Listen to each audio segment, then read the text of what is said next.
Good morning students. जैसा कि आपने देखा कि हमने पिछले फॉर्म में देखा कि कैसे एक्सपोनेंशियल फंक्शन और ट्रिग्नोमेट्रिक फंक्शंस थे, उनका इंटीग्रेशन बाय पार्ट्स के यूज़ करके उसको सॉल्व किया गया। उसमें क्या स्पेशलिटी थी, उसका डायरेक्ट रिजल्ट क्या था, वो हमने डिस्कस किया। तो हम प्रोसीड करते हैं फिर नेक्स्ट फॉर्म के साथ। और नेक्स्ट फॉर्म है आपके सामने, ध्यान से देखिएगा, इसकी खासियत ध्यान से देखिएगा। बड़ा अच्छा क्वेश्चन है कि एक्सपोनेंशियल फंक्शन है यहाँ पर, ठीक है, और बाहर देखो, बाहर कौन सा e की पावर x ही होना चाहिए, मतलब e raise to power x ही होना चाहिए। मैं बार इस बात पे जोर दे रहा हूँ कि सिर्फ e की पावर x होना चाहिए, 2x नहीं होगा, 3x नहीं होगा, 4x नहीं होगा, एक्स स्क्वायर नहीं होगा, साइन x नहीं होगा, सिर्फ एल्जेब्रिक और सिर्फ यूँ कह सकते हैं एक्सपोनेंशियल का जो पावर है वो आइडेंटिटी फंक्शन होगा। आइडेंटिटी फंक्शन आपको पता है क्या होता है, x होता है, e raise to power x होगा और ब्रैकेट में फंक्शन के साथ उसका डेरिवेटिव ऐड होगा, ठीक है। अगर आपको बाहर एक्सपोनेंशियल फॉर्म और अंदर फंक्शन के उसका डेरिवेटिव मिलता है और उसका आपको इंटीग्रेशन करना है, डेरिवेटिव ऐड है, ठीक है, तो उसका डायरेक्ट रिजल्ट होगा एक्सपोनेंशियल इंटू फंक्शन प्लस सी। ये तो है बेटा डायरेक्ट रिजल्ट। मतलब आपको अगर ये याद रखना है कि एक नंबर में क्वेश्चन आ जाए और इस फॉर्म को अगर आपको दे दिया जाए तो उसका डायरेक्ट आंसर लिखोगे e raise to power x into f x d x plus c, ठीक है जी। दूसरा पॉइंट ये है कि अगर आपको सब्जेक्टिव सॉल्व करोगे तब हमें पता लगाना है कि कैसे आया, ठीक है। वो कैसे पता चलेगा, उस पर ध्यान देते हैं। देखो यहाँ पर क्या है, अब जो मेरा लेफ्ट हैंड साइड है इसको मैं सॉल्व कर रहा हूँ, ई की पावर एक्स एफ एक्स है, अंदर जाएगा, ई की power x f dash x के पास जाएगा, यहाँ दोनों हो गए, चले गए।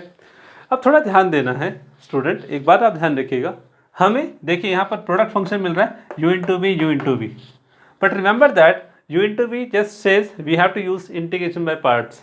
Of course we will use the integration by parts, okay, but इस फॉर्म में याद रखना है कि जिसके पास फंक्शन है सिर्फ उसका इंटीग्रेशन बाय पार्ट्स करना है।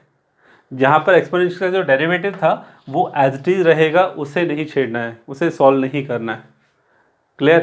तो इट मीन्स हमारे पास एक्सपोनेंशियल का जो फंक्शन है हम उसका इंटीग्रेशन बाय पार्ट्स करेंगे।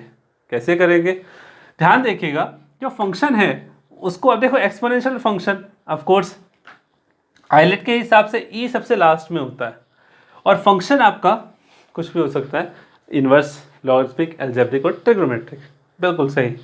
तो उस फंक्शन को आपको फर्स्ट लेना है और एक्सपोनेंशियल को सेकंड लेना है, of course rule as per rule, और इसका इंटीग्रेशन बाय पार्ट्स आप करोगे। तो मैंने किया, ये फर्स्ट फंक्शन इज सेकंड, तो रूल अप्लाई किया, first function as it is, integration of second, देख रहे हो, माइनस ये इंटीग्रेशन बाद में करूंगा, bracket start, differentiation of first into integration of second, उसका होल प्रोडक्ट का फिर से इंटीग्रेशन हो गया, plus e raise to power x f dash x as it is चल रहा है, ओके। फंक्शन ओके है, ई की पावर एक्स का इंटीग्रेशन ई की पावर एक्स ही रहता है, ऑफ कोर्स आपको मालूम है, minus as it is, f x का डिफरेंशिएशन क्या हुआ, d by d x of f x क्या होता है, you know sign notation, that is f dash x, that is f dash x into इसका ई की power x into d x, integration हो गया, दैट्स इट। प्लस में क्या चल रहा है, e raise to power x f dash x d x, e raise to power x f dash x d x. अब थोड़ा ध्यान दो, इसको क्यों नहीं छेड़ रहे थे, क्यों नहीं सॉल्व कर रहे थे। ई की power x f dash x minus है, ई की power x f dash x plus है, दोनों क्या हो गए, कैंसिल आउट हो गए, कैंसिल आउट हो गए भाई, बचा कौन, f x e x, f x e x plus c, वही तो था। ओके स्टूडेंट्स, तो this is another form we will discuss today. So proceed करते हैं कुछ प्रॉब्लम्स के साथ, और याद रखिएगा एक्सपोनेंशियल पे आइडेंटिटी फंक्शन होगा। एक्सपोनेंशियल फंक्शन बोल देते हैं, ऑफ कोर्स आपको पता है एक्सपोनेंशियल को हम किससे रिप्रेजेंट करते हैं, e raise to power x से ही करते हैं, और फंक्शन के साथ उसका डेरिवेटिव ऐड होना चाहिए। मतलब आपको सर्च आउट करना है which one will be the function and which will be it's derivative. Okay, let's start some problems with it. Okay students, look at the question of this form, this type. तो question आपके सामने है कि evaluate करना है e raise to power x into 1/x² minus 2/x³ dx। अब देखो बाहर एक्सपोनेंशियल है, फंक्शन कौन सा, डेरिवेटिव कौन सा है। अगर आपका डिफरेंशिएशन पे कमांड है तो आप अच्छे से कर सकते हो। 1/x² का डिफरेंशिएशन माइनस 2/x³ होता है, तो मुझे पता चल गया फंक्शन कौन सा और डेरिवेटिव कौन सा है। तो फंक्शन तो ये हो गया, और डेरिवेटिव प्लस में भी आ सकता है माइनस में भी आ सकता है, पर ऐड तो है ही ना, तो 1/x² का डेरिवेटिव आ रहा है -2/x³। अगर मेरा एक मुझे टर्म याद होगी, अगर मुझे पता चल जाएगा फंक्शन कौन सा है, डेरिवेटिव कौन सा है, तो मैं इसका डायरेक्ट आंसर लिख सकता हूँ। एक नंबर में अगर क्वेश्चन आता है तो e⁻x × 1/x² + c, ये मेरा आंसर हो गया। अब मैं इसका सॉल्यूशन बता रहा हूँ कि आया कैसे। तो लेट्स प्रोसीड। आपको वेट टाइप करना है, एक्सपोनेंशियल को डिस्ट्रीब्यूट करना है, इसके साथ अलग इसके साथ अलग डिस्ट्रीब्यूट हो गया ठीक है। डेरिवेटिव इंटीग्रेशन बाय पार्ट्स इसका करना है, जिसका फंक्शन है, और function will be first and exponential will be second. तो 1/x² एज इट इज, देखो इंटीग्रेशन बाय पार्ट्स हो रहा है, 1/x² into e⁻x integration minus differentiation 1/x² integration of second and whole products again integration minus e⁻x/2x/x³ is going on, e⁻x into 2/x³ into dx is going on। Okay, तो अब e⁻x का integration e⁻x ही होता है, बिल्कुल सही है, minus 1/x² का differentiation याद है ना, x⁻2 ऊपर जाएगा -2 हो जाएगा, फिर पावर का डिफरेंशिएशन होता है -2 आगे आता है, पावर में से 1 सब्ट्रैक्ट हो जाता है, तो -2/x³ उसका डिफरेंशिएशन आ जाता है ना। यहाँ u/v थोड़ी लगेगा, ये तो डायरेक्ट हो जाएगा ना, ठीक है। Into e⁻x dx -2/x³ dx हो गया।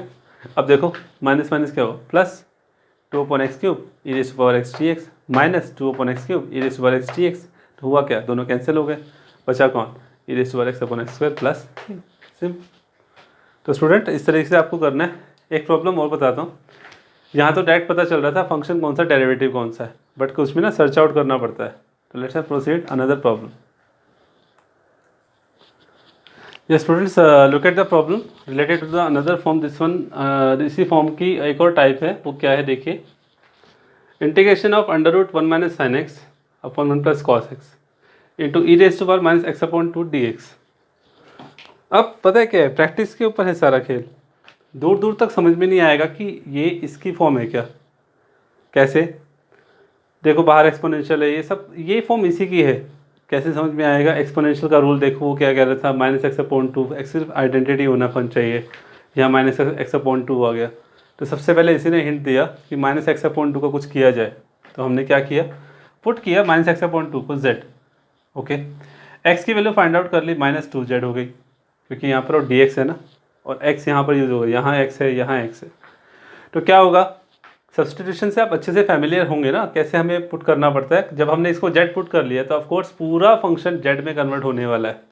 ओके, तो क्या किया, x = -2z हो गया, फिर dx फाइंड आउट किया गया, -2 × dz आ गया। अब इन तीनों वैल्यूज़ का यहाँ यूज़ किया गया, ध्यान से देखिए, इंटीग्रेशन ऑफ dx की वैल्यू है -2 × dz, तो dx या dz तो आ गया, और इसका जो -2 था वो -2 मैंने बाहर लिख दिया, ठीक है।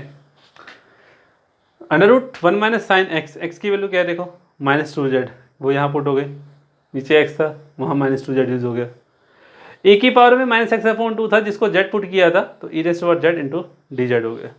इसको सिंप्लीफाई करते हैं, -2 एज इट इज चल रहा है, you know sine minus theta, you know that is minus sine theta, तो बाहर माइनस था प्लस हो गया, √1 + sin 2z upon 1 + cos 2z, cos को फर्क नहीं पड़ता ना कि cos -θ is cos θ, yes of course. आप रीजन दे दीजिए यहाँ पे, because sin -θ is -sin θ and cos -θ is cos θ। तो इस तरीके से क्या हुआ, अब इसको और भी सिंप्लीफाई करना है, कैसे होगा, हमने क्या किया, 1 को लिखा sin के z + cos के z, ऑफ कोर्स लिख सकते हैं using identity, and sin 2z 2 sin z into cos z, okay, upon 1 + cos 2z, cos 2z can be written as 2 cos के z, yes, into e⁻z into dz। So next we have a square plus b square plus 2ab, that become a plus b का whole square, and whole square तो square root से cancel हो जाएगा, सिर्फ क्या बचेगा, sin z + cos z, okay, upon में क्या cos के z, इस 2 से 2 - 2 कैंसिल हो गया था, इंटू e⁻z dz चल रहा है। अब cos के z का क्या किया, दोनों के नीचे ले गए, sin z के नीचे अलग और cos z के नीचे अलग, तो sin z की जब नीचे जाएगा cos स्क्वायर z है, ऑफ कोर्स एक तो टेंजेंट बन जाएगा और एक सेकेंड बन जाएगा, tangent z into second z, plus यहाँ पर क्या हुआ सेकेंड z इंटू बाहर देखिए क्या e⁻z dz। कहे अब जाकर कहीं ये फॉर्म आई है ये वाली, देखो इस तरह से ध्यान रखना है स्टूडेंट, ये बाहर एक्सपोनेंशियल है और फंक्शन के साथ अंदर डेरिवेटिव ऐड है। फंक्शन कौन हुआ, सेकेंड जेड, क्योंकि उसका डेरिवेटिव क्या है, सेकेंड जेड टेन जेड है ना यहाँ पे। तो अगर मैं इसको सिंप्लीफाई करूँगा तो मेरा आंसर क्या होना चाहिए, सिर्फ एक्सपोनेंशियल को किसके साथ लेना है, फंक्शन के साथ लेना है। तो मैंने इसको सिंप्लीफाई ना करते हुए आपके लिए छोड़ दिया, मैंने डायरेक्ट इसका आंसर लिख दिया, वो ये कि मेरा आंसर है, बाहर माइनस था वो तो लगा रहेगा, e raise to power z second z plus c. और स्टूडेंट्स z की वैल्यू पुट करना मत भूलिएगा, z की वैल्यू है -x/2, तो -x/2 पुट किया तो लास्ट में क्या मिला, minus e raise to power -x/2 second -x/2। तो again follow the rule, that is second minus theta is second theta, then we get the answer that is before us. तो student ये जो form है integration by parts की आपको समझ में आई होगी आई होप, और इस तरीके से आपको इसे सॉल्व करना है, ठीक है। तो इसके क्वेश्चन सॉल्व कीजिएगा अच्छे से, और हम प्रोसीड करेंगे नेक्स्ट टॉपिक की तरफ, हमारा रहेगा पार्शियल फ्रैक्शन। बड़ा अच्छा टॉपिक है और उसी के बिहाफ पर 2-3 क्वेश्चंस और आ जाएंगे, 2-3 टाइप्स और आ जाएंगे, ठीक है। तो let's have a look in the next meeting with another forms of indefinite integrals. तब तक के लिए गुड बाय, थैंक यू।